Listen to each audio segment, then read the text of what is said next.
ដូចជាខាន់យូជាមួយនឹង Hero Granger នេះហើយហ្គេមនេះក៏ចង់តែ skin ថ្មី Granger M7 អញ្ចឹងណាតើវាស្អាតកម្រិតណាគ្រាន់តែចូលហ្គេមភ្លាមមានណាប្រជុំតារា Hyper ម្ដង3នាក់និយាយពី Hero Granger នេះចេញ skin ថ្មីឲ្យគ្នាមែនប៉ុន្តែអត់មានការបើសឲ្យគ្នាខ្លាំងជាងមុនតិចអីទេមានតែណើសគ្នាណើសហើយណើសទៀតប៉ុន្តែមិនជាអ្វីទេសម្រាប់ player Granger គេនៅតែលេងបានអញ្ចឹងគ្រាន់តែថាការ farm រៀងយឺតបន្តិចការបាញ់ទៅលើ minion អត់សូវឈឺសូម្បីតែការប្រើ auto attack ហ្នឹងបាញ់ប៉ោះហ្នឹងដូច slow motion អញ្ចឹងវាធ្វើឲ្យ Hero Granger នេះក្នុងការ farm ទៅលើ minion ឬក៏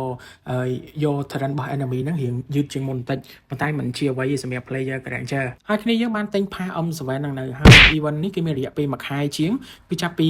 ថ្ងៃទី1ខែ1រហូតដល់ថ្ងៃទី8ខែ2ហើយនៅក្នុង Pass M7 ហ្នឹងមានរបស់របរជាច្រើនពី level 1ដល់ level 85មាន item ខ្លះនិង experience level ខ្លះអញ្ចឹងណាហើយចាប់ពី level 85ទៅគឺមាន experience level សុទ្ធហើយនៅ level 150ហ្នឹងគឺ figure អ្នកនរគ្នាគឺរូបសនៈដាក់តាំងណាអ្នកដែលមានលទ្ធភាពតែគឺយកទៅទុកតាំងនៅក្នុងបន្ទប់ទុកអីចឹងទៅគឺឃើញស្អាតខ្លាំងងាកមក level ផារបស់យើងតិចនៅពេលដែលអ្នកនរគ្នា farm level ដល់ level 45អ្នកនរគ្នានឹងទទួលបាន skin កតតកចា special ចំនួន1ហើយនៅពេលដែលយើងធ្វើ quest ដល់ level 75ហ្នឹងអ្វីដែលអ្នកនរគ្នាមិនថាខ្ញុំថាអ្នកនរគ្នាទេគឺសិតតែតឹងរងចាំ skin ហ្នឹងហើយគឺ skin M7 Granger Cosmic Finality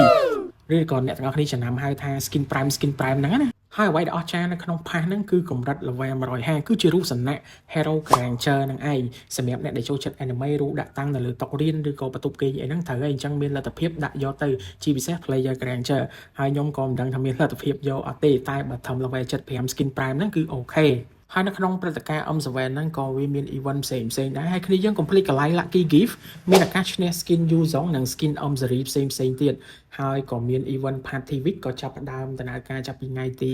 26ខែ1ដល់ថ្ងៃទី8ខែ2អញ្ចឹងចំពោះ Party Week ហ្នឹងយើងអាចរក level experience នៅក្នុង pass ហ្នឹងគុណនឹង2អញ្ចឹងវាល្អសម្រាប់អ្នកដែលគាត់ចង់បាន figure ហ្នឹងហើយអ្វីដែលពិសេសនៅក្នុង